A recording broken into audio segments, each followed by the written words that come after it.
নমস্কার, শুরু করছি গ্লোব টিভির অত্যন্ত প্রিয় অনুষ্ঠান জ্যোতিষশাস্ত্রের লাইভ ফোন ইন অনুষ্ঠান কল্পতরু। উপস্থিত রয়েছেন কৃষ্ণমূর্তি সনাতন জ্যোতিষ বিশেষজ্ঞ, হস্তরেখাবিদ, বাস্তুবিদ, শাস্ত্রসম্মত জ্যোতিষ সুব্রত চক্রবর্তী মহাশয়, যিনি বিশ্বাস করেন one time remedy life time বেনিফিটে। All India astropalmist tantra research সেন্টারের জ্যোতিষ শিক্ষক, যিনি আধুনিক জ্যোতিষের পুঙ্খানুপুঙ্খ বিচার, বিজ্ঞান সম্মত বিচারে বিশ্বাসী। সাহিত্যে এমএ এর জ্যোতিষবিদ্যা বাচস্পতি, জ্যোতিষবিদ্যা বারিধি, গোল্ড মেডেলিস্ট। জ্যোতিষে আস্থা, প্রয়োজনে প্রতিকার, জীবন হবে স্বর্ণালঙ্কার। আর সুব্রত দা আমরা জানি বহু পুরস্কারে পুরস্কৃত, সম্মানিত। রিসেন্টলি তিনি আরো পুরস্কার পেয়েছেন এবং সম্মান প্রাপ্তি ঘটেছে তার। এই নিয়ে আমরা নিশ্চয়ই পরে আবার বিশদে আলোচনা করব। আর সুব্রত দার সম্মান প্রাপ্তি বা পুরস্কার প্রাপ্তি কেনই বা হবে না বলুন? কারণ সুব্রতদার কাছে মানুষ এসে যে মানুষ উপকার পায়, মানুষ তার সমস্যাগুলোকে খুব অনায়াসেই কাটিয়ে উঠতে পারে, জীবনের বাধাটা কাটিয়ে উঠতে পারে এবং জীবনটাকে সুব্রতদার যে বিচার বিশ্লেষণ, তাতে মানুষের জীবন, সমস্যাগ্রস্ত মানুষের জীবন অনেকটাই সুন্দর হয়ে ওঠে। তারা এক কথায় শান্তি পায় সুব্রতদার কাছে আসতে পেরে। সুব্রতদার প্রতিকার কথা বলে, কারণ সুব্রতদার প্রতিকার হচ্ছে বিজ্ঞান সম্মত। সম্পূর্ণ চক্রম D38 এবং কর্ম ভাবাকুবের চক্রম D31 চার্টের উপরে ভিত্তি করে।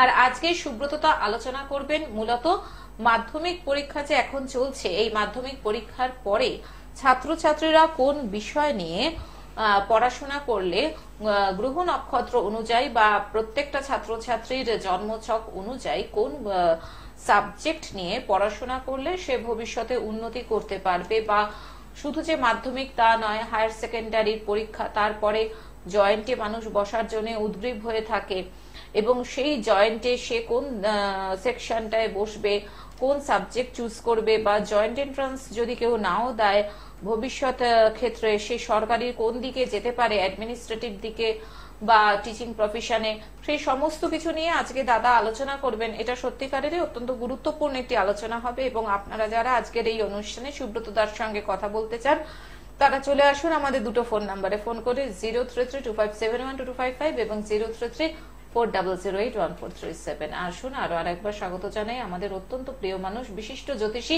সুব্রত চক্রবর্তী মহাশয়কে। স্বাগত সুব্রতদা আরো আরেকবার এই অনুষ্ঠান। নমস্কার, গ্লোব টিভির সকল দর্শক বন্ধুকে নমস্কার জানাচ্ছি। অনুষ্ঠান শুরুর প্রথমেই আমার পিতামাতাকে প্রণাম জানাই, মাতারার চরণে প্রণাম জানাই সমস্ত বয়োজ্যেষ্ঠ মানুষদের প্রতি।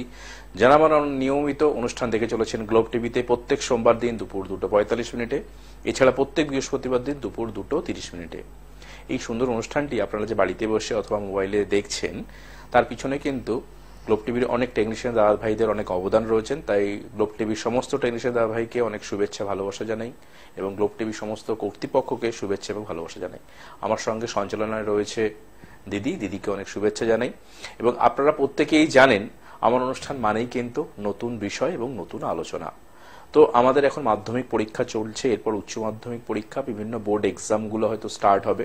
তাহলে সেক্ষেত্রে আমার বিষয়টা আজকে আলোচনা করব সেটা হচ্ছে, অনেক ছাত্রছাত্রীদের আমি দেখেছি যখন মাধ্যমিক হয়ে যাওয়ার পর তারা হয়তো অনেকের মধ্যেই, অনেক পিতামাতারা এর আগে থেকে কাউন্সেলিং করিয়ে গেছে। কারণ আমি মনে করি যারা মাধ্যমিক দিচ্ছে বা আমার যারা প্রচুর ক্লায়েন্ট রয়েছেন, যারা এবছর মাধ্যমিকে বসেছেন, অনেক গার্জেনরা কিন্তু আমার কাছে আলাদাভাবে এসে চেম্বারে কিন্তু কাউন্সেলিং করিয়ে গেছেন যে কোন বিষয়।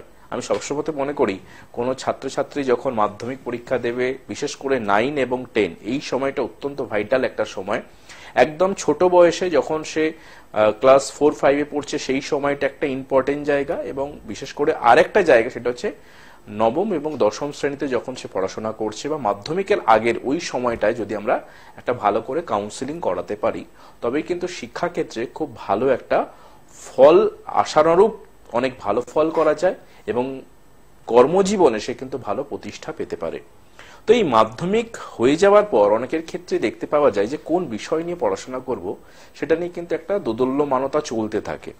এবং অনেকে তো আগে থেকেই ঠিক করে রাখেন যে এই বিষয় কেন্দ্রিক আমি পড়বো এবং সেটা তাকে কতটা সাপোর্ট দিতে পারে। ধরুন আপনার মাথায় রয়েছে আপনার সন্তানকে আপনি সায়েন্স নিয়েই পড়াবেন, কিন্তু সায়েন্সের তো অনেক বিষয় রয়েছে, সেই বিষয়গুলো কি তাই সে কি নিতে পারবে, বা তার ইচ্ছাটা কি, সে কোন বিষয়, তার জ্যোতিষগতভাবে তার জন্মকুণ্ডলী তাকে কোন দিকে নিয়ে যেতে পারে, সেই বিষয়গুলো কিন্তু অত্যন্ত একটা ইম্পর্টেন্ট জায়গা। সেইগুলোকে কিন্তু আপনাদের আইডেন্টিফাই করা অত্যন্ত প্রয়োজন। এতে কি হতে পারে, অনেক ছাত্রছাত্রীদের মধ্যে এই বিষয়টা যখন মানে ধরুন তারা হয়তো অবগত হয়ে যাচ্ছে, অবগত হওয়ার পর সে যখন সেই বিষয় কেন্দ্রিক নিয়ে পড়াশোনা করতে আরম্ভ করছে, তাহলে কিন্তু তার একটা সে লক্ষ্যে পৌঁছাতে পারবে। এবং অনেকের ইচ্ছা থাকে আমি বিষয় নিয়ে পড়তে চাই, আমি এটা হতে চাই, অনেকের স্বপ্ন থাকে যে আমি দাদা এই বিষয়টাকে এতটাই ভালোবাসি, আমি এই জিনিসটাই করতে চাই। তাহলে সেটা তার জীবনে সেটা প্রযোজ্য কিনা সেটাও কিন্তু জানা দরকার। প্রথমেই বলি, যে কোনো ছাত্রছাত্রী যখন বিজ্ঞান বিষয় নিয়ে এগোবে, তার চতুর্থপতি, পঞ্চমপতি, একাদশপতি এবং নবমপতিকে খুব ভালো হতে হবে। সেই সঙ্গে জন্মকুণ্ডলিতে রবি এবং বুধের সহাবস্থান, রবি বৃহস্পতির সহাবস্থান, শুক্র বুধের সহাবস্থান, শুক্র এবং শনির সহাবস্থান অত্যন্ত প্রয়োজনীয়। যদি এই গ্রহগুলি একত্রীকরণ হয় বা একত্রীকরণ যদি না হয়, তাহলে এই গ্রহগুলি যদি কিছুভাবে দৃষ্টি দ্বারা অথবা নক্ষত্রিকগতভাবে যদি সংযোগ হয়ে থাকে, তার চতুর্থপতি, পঞ্চমপতি, নবমপতি, একাদশপতি এবং লগ্নপতি যদি শুভ অবস্থায় থাকে, সেই জাতক এবং জাতিকা কিন্তু বিজ্ঞান বিষয় নিয়ে পড়াশোনা করতে পারে। এবার বিজ্ঞান বিষয়ে অনেকের ক্ষেত্রে থাকে যে পিওর সায়েন্স নিয়ে পড়বো নাকি বায়োসায়েন্স নিয়ে পড়বো। সেখানে তাদের ক্ষেত্রে একটা বিষয় খুব ম্যাটার করবে, সেটা হচ্ছে কি তার নবমপতি বা ভাগ্যপতি। ভাগ্যপতি সেখানে কিভাবে লগ্নের সঙ্গে অবস্থান করছে বা ভাগ্যপতির সঙ্গে লগ্নের সম্পর্কটা কিরকম, অর্থাৎ লগ্নপতির সঙ্গে নবমপতির যে গ্রহের অবস্থান বা তার মালিক, প্রথমে দেখতে হবে তার সঙ্গে মিত্রতা সম্পর্ক রয়েছে কিনা। যদি খুব ভালো মিত্রতার সম্পর্ক থাকে সেই গ্রহের মধ্যে, বা তাদের নাক্ষত্রিক কানেকশনে খুব ভালো সম্পর্ক আসে, বা দৃষ্টি বিনিময়ের মধ্যে খুব ভালো সম্পর্ক হয়ে থাকে, তাহলে সেই জাতক এবং জাতিকা, ধরুন দেখা গেল লগ্নপতি রবি অথবা নবমপতি হচ্ছে বুধ, তাহলে রবি এবং বুধের শুভ একটা সহাবস্থান, অথবা লগ্নপতি বৃহস্পতি, নবমপতি হচ্ছেন রবি, তাহলে এই যে কম্বিনেশন গুলো যদি পজিটিভনেস জায়গায় হয়ে থাকে, তবে কিন্তু সেই জাতক জাতিকা পিওর সায়েন্সের দিক থেকে ভালো জায়গা পেতে পারে। এবার সায়েন্স নিয়ে যখন পড়াশোনা করছে, তখন তাকে জানতে হবে যে আমি ইঞ্জিনিয়ারিং প্রফেশনের দিকে যাব, না কোনো বিষয়ের ওপর আমি অনার্স নিয়ে পড়াশোনা করব, পরবর্তী ক্ষেত্রে রিসার্চের ক্ষেত্রে যাব, সেই বিষয়গুলো কিন্তু চলে আসে। তাহলে সেক্ষেত্রে আমাদের দেখতে হবে প্রত্যেকটা কম্বিনেশনের পাশাপাশি যেটা আমাদের দেখা প্রয়োজন, লগ্নপতির সঙ্গে আমার দ্বিতীয় পতির সম্পর্ক কি রয়েছে, অর্থাৎ দ্বিতীয় আমাদের কি করে যোগাযোগ ঘটায়।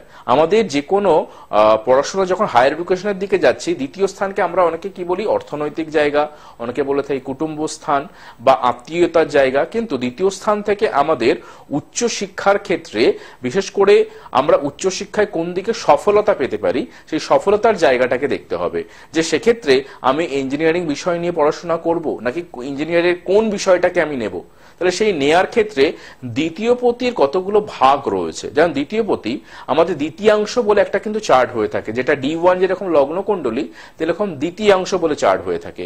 এই দ্বিতীয়াংশের ক্ষেত্রে দ্বাদশ ভাবের বিচার করা দরকার।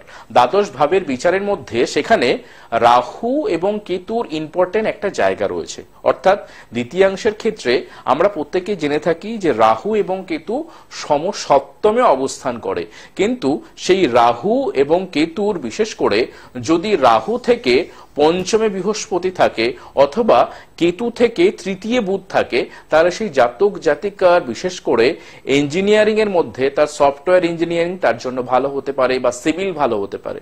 আবার রাহু থেকে তার শুক্র যদি তৃতীয় অবস্থান করে, সেই জাতক জাতিকার ক্ষেত্রে অন্য ধরনের, অর্থাৎ ইঞ্জিনিয়ারিং পড়াশোনা করছে, তার ইলেকট্রিক্যাল বা ইলেকট্রনিক্স এর উপর ভালো ঝোঁক থাকতে পারে। অর্থাৎ এটা আমি সামান্য একটা উদাহরণ দিচ্ছি।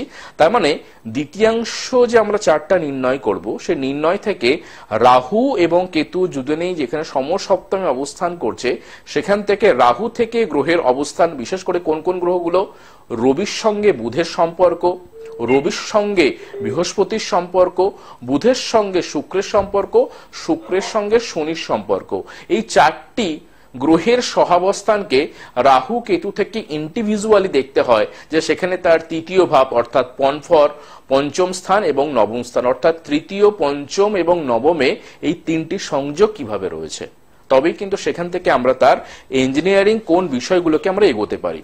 এবং যাদের দ্বিতীয় ভাবের প্রতি, অর্থাৎ এখানে গেল আমাদের ইঞ্জিনিয়ারিং বিষয়, যারা ধরুন মেডিকেলের দিকে এগোতে চাইছে, তাহলে সেক্ষেত্রে অবশ্যই কিন্তু তার বৃহস্পতি কোথায় অবস্থান করছে দ্বিতীয়াংশে, সেই বৃহস্পতি থেকে তার শনি এবং রবির কম্বিনেশন, শনি এবং রবি অর্থাৎ শনি রবিকে আমরা বলি পিতা পুত্র, তাহলে বৃহস্পতি থেকে শনি এবং রবি কিভাবে অবস্থান করছে সেখান থেকে সে মেডিকেল সায়েন্সের উপর কিন্তু ভালো অবস্থান করতে পারে।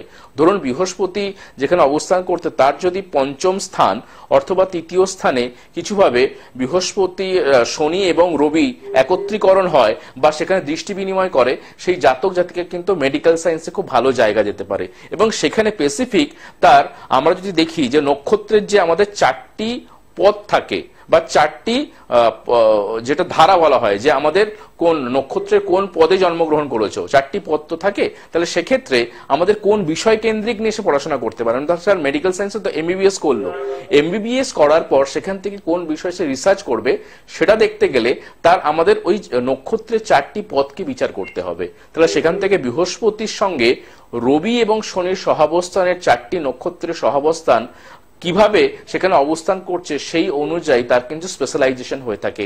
যেমন ধরুন রবি যদি সেখানে দেখতে পাওয়া যায় যে 2 নম্বর নক্ষত্রের মধ্যে বা 2 নম্বর পাদর মধ্যে অবস্থান করছে বা 2 নম্বর ধারার মধ্যে অবস্থান করছে, তাহলে সেই বিষয় কেন্দ্রিক হতে পারে তার কি, তার মোটামুটি মাথা থেকে বা গলার মধ্যে সেই বিষয়ের মধ্যে তার কিন্তু স্পেশালাইজেশন হতে পারে তার চোখের বিষয়ে, হতে পারে তার ব্রেনের ওপরে, নিউরোসায়েন্সের ওপরে, হতে পারে ইএনটির ওপরে, হতে পারে তার বিশেষ করে কি হয় স্কিনের ওপরে। এইগুলোকে আমরা কিন্তু জোর দিয়ে থাকি। বা যারা ধরুন বিশেষ করে বৃহস্পতি নক্ষত্রের তৃতীয় পদ অথবা চতুর্থ পদের মধ্যে রয়েছে, তাদের ক্ষেত্রে কি ইউরোলজিক্যাল যে কোনো বিষয়, গাইনোলজিক্যাল যে কোনো বিষয় তিনি কিন্তু ভালো এক্সপার্ট হতে পারেন। অর্থাৎ ডাক্তার হওয়ার ক্ষেত্রেও কিন্তু কোন বিষয়ে তিনি স্পেশালাইজেশন হবেন সেটা কিন্তু অ্যাস্ট্রোলজি জায়গা থেকে বোঝা যায়। এটা আমি জাস্ট উদাহরণস্বরূপ আপনাদের বোঝালাম যে নক্ষত্রের চারটি অংশ থেকেও আমাদের কোন বিষয়ে আমরা স্পেশালাইজেশন করতে পারি। ডক্টরের ক্ষেত্রে, এটা শুধু ডাক্তারের ক্ষেত্রে বললাম, আমি কিন্তু আলাদা আলাদা বিভিন্ন জায়গায় রয়েছে। ধরুন কেউ কমার্স নিয়ে পড়াশোনা করছে, কমার্সের ক্ষেত্রে সে বিবিএ নিয়ে পড়বে না এমবিএ নিয়ে পড়বে বা বিবিএ নিয়ে পড়বে, অর্থাৎ টোটাল জায়গাটাকে বিবিএ করার পর সেখান থেকে বিজনেস ম্যানেজমেন্ট করার পর সে কোন বিষয় কেন্দ্রিক এগোতে পারে, বা এমবিএ করার পর সেখান থেকে সে কোন বিষয় হতে পারে, সেখান থেকে সে এইচআর নিয়ে পড়াশোনা করবে না ফিনান্সিয়াল ম্যানেজমেন্ট নিয়ে পড়াশোনা করবে। এই চারটি নক্ষত্রের পদের অংশগুলো কিন্তু আপনাকে সেই স্পেশালাইজেশন জায়গাগুলো বলে দিতে পারে। অর্থাৎ আমাদের কর্মজীবনে কিন্তু একাধিক সেক্টর রয়েছে, কিন্তু আমাদের শিক্ষা ক্ষেত্রে গিয়ে স্টুডেন্টরা কি করে, একটা বিষয় কেন্দ্রিক আমি সায়েন্স নিয়ে পড়বো, আমি কমার্স নিয়ে পড়বো, কিন্তু সেখান থেকে তার ভাগ্য কোন জায়গায় তাকে নিয়ে যেতে পারে, সেখানকার তার দ্বিতীয়ের অংশ বা দ্বিতীয়াংশ থেকে বৃহস্পতির অবস্থান এবং নক্ষত্রের চারটি অংশের সহাবস্থান তাকে কিন্তু একটা ভালো জায়গা দিতে পারে এবং কোন বিষয়ে সে স্পেশালাইজেশন করতে পারে, কোন বিষয় কেন্দ্রিক জায়গা থেকে সে পড়াশোনা করলে ভালো জায়গায় পৌঁছাতে পারে। সায়েন্সের অনেক ভাগ রয়েছে, কমার্সের অনেক ভাগ রয়েছে, কলাবিদ্যার অনেক ভাগ রয়েছে। তাহলে কর্মজীবনে সে প্রতিষ্ঠা কোন দিকে পাবে, সেই স্পেশালাইজেশন ভাগগুলো কিন্তু নক্ষত্রের চারটি অংশ বলতে পারে। আমি আরো অনেক বিশদ আলোচনায় আসবো। ফোনে কোনো বন্ধু এসছে। নমস্কার, আপনাকে স্বাগত আজকের এই অনুষ্ঠানে। কে রয়েছেন টেলিফোনে? বলুন, আপনি কার সম্পর্কে জানবেন? আচ্ছা, আপনার নাম বলুন। কোথা থেকে বলছেন আপনি? আচ্ছা, জন্ম তারিখ বলুন। 29 নভেম্বর 1991। জন্ম সময়? দুপুর 2:15। জন্মস্থান? কি জানতে চান বলুন, কি প্রশ্ন বলুন। একটু ক্যারিয়ারটা নিয়ে দাদার কাছে জানতে চাই। আচ্ছা, অনুষ্ঠান দেখেন নাকি? হ্যাঁ দাদা, আপনার অনুষ্ঠানটা দেখি, খুব ভালো লাগে। বেশ, আচ্ছা, আপনার আলোচনাগুলো বেশি ভালো লাগে। আলোচনাগুলো বেশি ভালো লাগে, ধন্যবাদ আপনাকে।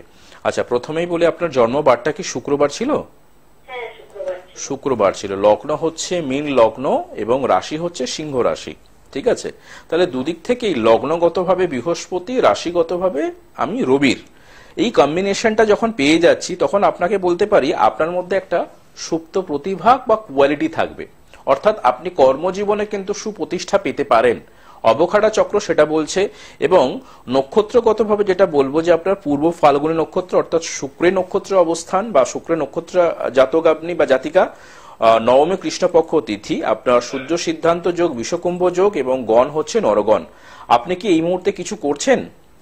না না না, কিছু করছি না আমি এই মুহূর্তে, মানে এমনি বেকার হলাম। আচ্ছা, প্রথমে যেটা বলি, আপনার মধ্যে কিন্তু অনেক কোয়ালিটি রয়েছে, কিন্তু সেই কোয়ালিটির সঠিক বিকাশ আপনার ক্ষেত্রে হচ্ছে না। এই কেন বিকাশটা হচ্ছে না আপনাকে বলে দেবো। দেখবেন, আপনি যদি জন্মকুণ্ডলীটা দেখেন, আপনার বুধ মূলা নক্ষত্র অর্থাৎ কেতু নক্ষত্র অবস্থান করছে। সেই বুধ কিন্তু রেট্রোগেট অবস্থাতে রয়েছে বা বক্রী অবস্থাতে রয়েছে। আপনার মঙ্গল সক্ষেত্রগত অনুরাধা নক্ষত্র শনি নক্ষত্র পেয়েছে। এই কম্বিনেশনে জাতক জাতিকাদের ক্ষেত্রে তাদের কোয়ালিটি থাকা সত্ত্বেও, এই জাতক জাতিকাদের কোয়ালিটি থাকা সত্ত্বেও তারা কিন্তু অনেক জায়গা থেকে সুযোগ সুবিধা পায়, কিন্তু সেই সুযোগ সুবিধাকে অ্যাচিভমেন্ট করতে পারে না। অনেক জায়গায় তোমার ক্ষেত্রে সুযোগ সুবিধা এসেছিল, কিন্তু তোমার নিজের কিছুটা অজ্ঞতা অথবা কনফিডেন্সের অভাবে, বা তুমি অনেক এক্সাম বা অনেক জায়গা থেকে অনেক কিছু দিয়েছো, কিন্তু সেইটা তোমার ক্ষেত্রে কিন্তু সাকার হয়নি বা তুমি প্রতিষ্ঠা লাভে কিন্তু বাধা পেয়েছো। অর্থাৎ এই কম্বিনেশনের সঠিক প্রতিকার প্রতিবিধানটা প্রয়োজন রয়েছে। এই জন্য কি হচ্ছে বলতো, তুমি কেরিয়ারের ক্ষেত্রে যে একটা ভালো জায়গা তুমি পদার্পণ করবে বা ভালো জায়গা পাবে, সেই জায়গাটা পেতে কিন্তু তোমার ক্ষেত্রে অনেকটাই সমস্যা হচ্ছে। এটা কি হচ্ছে আমাকে একটু শেয়ার করবে? হ্যাঁ দাদা, একদম হচ্ছে, মানে আমি বুঝতে পারছি না যে কি করবো, কাজ বাজ কবে পাবো বা কবে পেতে পারি, কিছুই মানে আচ্ছা, আমার অনুষ্ঠান যদি দেখে থাকো তাহলে দেখবে, তুমি যদি দেখো আমি D38 বলে একটা চার্ট করি, ঠিক আছে, সম্পূর্ণ চক্রম। তোমার সম্পূর্ণ চক্রমে কিন্তু আদার্স খুব একটা প্রবলেম পাচ্ছি না, কিন্তু তুমি যদি তোমার চার্টটা খেয়াল করবে, সপ্তমাংশ চার্ট, সেখানে ইন্দ্র বরুণ রুদ্র অর্থাৎ লগ্নে রাহু অবস্থান করছে এবং লগ্ন থেকে দ্বিতীয় ইন্দ্র বরুণ রুদ্র রয়েছে। সেখানে কিন্তু মঙ্গল এবং চন্দ্র অশুভ অবস্থাতে রয়েছে। তার মানে কি, তুমি চেষ্টার তোমার কিন্তু কোথাও খামতি রয়েছে, অর্থাৎ কনফিডেন্সের অভাব রয়েছে। তুমি বারবার কোথাও পরীক্ষা টরীক্ষা দিচ্ছ বা চেষ্টা করছো, সেখান থেকে কিন্তু সফলতা তোমার ক্ষেত্রে আসছে না। এটাই কিন্তু মূল কারণ। এই জায়গাটাকে তুমি যদি পারো একটু ঠিক করতে পারো, তোমার কিছুই না, সপ্তমাংশ চার্টের মঙ্গল এবং চন্দ্রের প্রতিকারটা প্রয়োজন। কি বললাম? সপ্তমাংশ চার্টের মঙ্গল এবং চন্দ্রের প্রতিকার প্রয়োজন, ঠিক আছে? এটা কিন্তু D1 চার্টগত ভাবে নয়।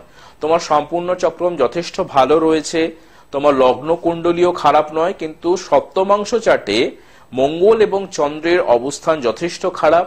এই মঙ্গল এবং চন্দ্র অবস্থা খারাপের জন্য তোমার মানসিক জায়গায় অনেক জায়গায় টেনশন চাপ আসবে, প্রেমজ সম্পর্ক, বিবাহিত জীবন, পরবর্তী ক্ষেত্রে গাইনোলজিক্যাল সমস্যা, এইগুলো কিন্তু হতে পারে। বুঝতে পেরেছো? এই বিষয়গুলোকে তুমি যদি পারো একটু কাউন্সেলিং করিয়ে নাও। অবশ্যই, বলো বলো।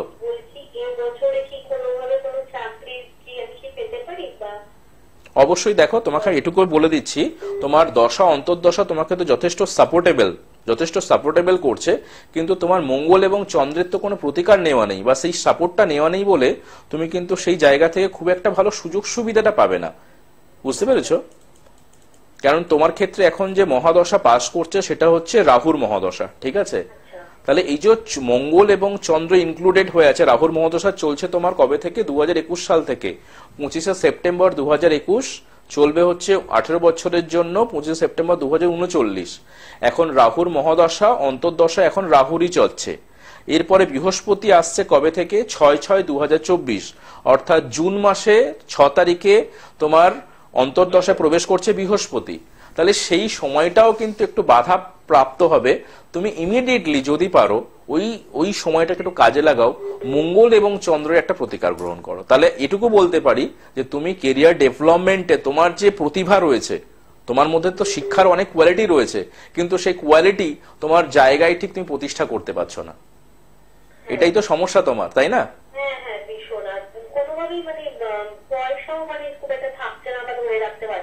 একদম, আমি পুরোটাই বলে দিয়েছি। তুমি যদি পারো এই জায়গাটা একটু জাস্ট প্রতিকার করতে হবে, ঠিক আছে? ভালো থেকো। যদি মনে হয় একটু যোগাযোগ করো, ব্যবস্থা করা যাবে। ফোন করার জন্য ধন্যবাদ। যারা মনে করছেন সুব্রত দার সঙ্গে যোগাযোগ করবেন, দেখুন স্ক্রলে দাদার ফোন নাম্বার যাচ্ছে, অর্থাৎ চেম্বারের বুকিং নাম্বার 9874207060, 9874207060, এছাড়াও 9831707058। দাদার চেম্বার রয়েছে সোমবার শ্যামবাজার খড়িয়াপুকুরে, মঙ্গল ও রবিবার গড়িয়া, বুধবার দুর্গাপুর বর্ধমান, বৃহস্পতিবার নৈহাটি ঋষি বঙ্কিমচন্দ্র কলেজের পাশে, অঞ্জলি জ্যোতিষ বিভাগে 6টা থেকে 8টা, আর বৃহস্পতিবারই 4টে থেকে 6টা, ব্যারাকপুর 15 নম্বর রেলগেট আমরা ক্লাবের দোতলায়। শুক্রবার পশ্চিম মেদিনীপুর টাউনে, শনিবার হাওড়া বালিবাজার। এছাড়াও প্রতি মাসের 8 থেকে 14 তারিখ আপনারা সুব্রত দাকে পেয়ে যাচ্ছেন শিলিগুড়িতে, শিলিগুড়ি হিলকাট রোডে সেবক মোড়ে রত্ন ভান্ডার জুয়েলার্সে, এবং প্রতি মাসের 15 থেকে 18 তারিখ শিলিগুড়ি সিটি সেন্টারে রত্ন ভান্ডার জুয়েলার্সে। এছাড়াও পূর্ব মেদিনীপুর এগরা, পশ্চিম মেদিনীপুর বালিচক ডেবরাটে দাদার চেম্বার রয়েছে। আজকে দাদা হাতে মনে হয় আর মিনিট 3-4 মতন সময় বাকি রয়েছে, কাজেই আমরা এই মুহূর্তে আর ফোন কলটা তাহলে নিচ্ছি না, বাকি আলোচনাটায় আমরা চলে যাই। বেশ, তো আমি যে অংশের কথা বললাম, আমাদের নক্ষত্রের যে 4টি অংশ থাকে, এটা কিন্তু খুব ইম্পর্টেন্ট একটা জায়গা, সেটা হচ্ছে স্পেশালাইজেশন। অর্থাৎ আমি কোন বিষয় কেন্দ্রিক পড়াশোনা করছি, সেই বিষয় কেন্দ্রিক আমার কর্ম কি হতে পারে। অনেকের ক্ষেত্রে আমি দেখেছি তারা হয়তো যে বিষয় কেন্দ্রিক পড়াশোনা করলো, ধরুন ইংলিশে অনার্স নিয়ে পড়াশোনা করেছে, তার মানে তার প্রফেশন কি হওয়া উচিত, তার কোনো টিচিং প্রফেশন হওয়া উচিত বা প্রফেসরি করা উচিত বা অন্যান্য মিডিয়া সায়েন্সের প্রতি যাওয়া উচিত, তাই তো? তাহলে সেক্ষেত্রে সেই জাতক জাতিকার ক্ষেত্রে, যাদের ক্ষেত্রে ধরুন আমি দেখতে পাচ্ছি যে হিউম্যানিটিস বা আর্টস নিয়ে পড়াশোনা করছে, তারা অনার্স কোনো কিছু বিষয় নিয়ে পড়াশোনা করলো, কলাবিদ্যা নিয়ে, ঠিক আছে? তাহলে সেক্ষেত্রে তাদের কম্বিনেশনটা বুধ এবং শুক্রের একটা কম্বিনেশন তো থাকবেই, নবমপতি, একাদশপতি, পঞ্চমপতির একটা সংযোগ থাকবে বুধের সাথে, না হলে শুক্রের সাথে। এই কম্বিনেশনে সেই জাতক জাতিকা অনার্স বা কলাবিদ্যা নিয়ে পড়াশোনা করছে, কিন্তু সে দেখা গেল প্রফেশনালি যখন চেঞ্জ করছে সে একদম অন্য দিকে, অর্থাৎ সেই বিষয় কেন্দ্রিক পড়াশোনা করার পর সে চলে গেল একটা অন্য দিকে। সে দেখা গেল তার পড়াশোনাটাকে কাজে না লাগিয়ে একদম একটা অন্য ব্যাংকিং সেক্টরে ঢুকে গেল বা রেলের কোনো কিছু জায়গা সে ঢুকে গেল। তাহলে এই ধরনের জায়গা কেন হয়? অর্থাৎ যে বিষয় কেন্দ্রিক নিয়ে পড়াশোনা করলো সেই বিষয় কেন্দ্রিক না নিয়ে একদম একটা 180 ডিগ্রি একটা অন্য প্রফেশন এসে চলে গেল। সেক্ষেত্রে তাদের ক্ষেত্রে যেটা সমস্যা হয়, তাদের জন্মকুণ্ডলিতে কিছুভাবে শনি এবং রাহু বিশেষ করে দ্বিতীয় ভাব এবং একাদশ ভাবে যদি অবস্থান করে এবং পঞ্চম ভাবে যদি শনি রাহুর একত্রীকরণ হয়, অথবা শনি এবং রাহু কিছুভাবে দৃষ্টি বিনিময় করে থাকে, সেই জাতক জাতিকার ক্ষেত্রে যে বিষয় কেন্দ্রিক নিয়ে পড়াশোনা করবে তার ঠিক উল্টো দিকে তার প্রফেশন হবে। অর্থাৎ যে বিষয় পড়বে, দেখা গেল সায়েন্স নিয়ে পড়াশোনা করছে, চলে গেল কলাবিদ্যার কোনো প্রফেশনে। অর্থাৎ এই বিষয়ের ক্ষেত্রে কিন্তু অনেকেই দেখতে পাওয়া যায়। আমি এরকম প্রফেশনালি দেখেছি যারা হয়তো খুব ভালো সঙ্গীত নিয়ে পড়াশোনা করেছেন, মাস্টার্স করেছেন, সঙ্গীত তার খুব ভালো জায়গা, কিন্তু সঙ্গীত নিয়ে সে কিন্তু ভেবেছিল খুব ভালো একটা কেরিয়ার তৈরি করবে, সে কিন্তু করতে পারেননি। সে দেখা গেল অভিনয়ের ওপর তার একটা ভালো দক্ষতা নিয়ে সে অভিনয় একটা বিশাল নাম করে ফেলেছে। কেন? সেই কম্বিনেশন শনির সঙ্গে রাহুর কম্বিনেশন। অর্থাৎ শনি রাহু আপনাকে আপনার প্রফেশনে কোন জায়গায় অবস্থান করছে D1 চার্টে, দ্বিতীয়াংশ চার্টে, তার নাক্ষত্রিক সংযোগ বা অংশ কিভাবে রয়েছে সেটাকে বিচার করলে আপনার জাতক জাতিকার ক্ষেত্রে যে বিষয় কেন্দ্রিক যে আপনি মাথায় ভেবে রেখেছেন আমি ওটা হতে চাই, অনেকের তো স্বপ্ন থাকে আমি এটা হতে চাই, কিন্তু সেটা কি বাস্তবায়িত করা সম্ভব? আপনি কি সেই জায়গায় পৌঁছাতে পারবেন? সেখানে কিন্তু শনি রাহুর অংশের সংযোগটাই কিন্তু দেখা দরকার। জ্যোতিষশাস্ত্র কিন্তু মহাসমুদ্র, একদিনে হয়তো বা একটা এপিসোডে আলোচনা করা সম্ভব নয়। আপনাদের মনে অনেক ধরনের প্রশ্ন আসতে পারে আপনাদের সন্তানকে নিয়ে। যদি মনে হয় আপনার সন্তানের ভবিষ্যৎকে জানতে চান, আমার সঙ্গে সরাসরি যোগাযোগ করতে পারেন আমার যে বিভিন্ন চেম্বারগুলো রয়েছে, এবং আমার অনুষ্ঠান আমার কাছে আসতেই হবে এরকম কোনো ব্যাপার নেই। অনুষ্ঠানগুলোকে দেখুন, আপনারা অনুপ্রাণিত হবেন এবং আগামী দিন অনেক কিছু জানতে পারবেন। অসংখ্য ধন্যবাদ সুব্রতদা, আপনাকে ধন্যবাদ সকল দর্শক শ্রোতা বন্ধুকে। আজকে হাতে আর একদমই সময় নেই, সুব্রতদাকে নিয়ে আবার আমরা চলে আসবো আগামী বৃহস্পতিবার দুপুর 2:30টায়। আজকের মতন অনুষ্ঠান থেকে বিদায় নিচ্ছি, নমস্কার। সবাই ভালো থাকবেন, নমস্কার।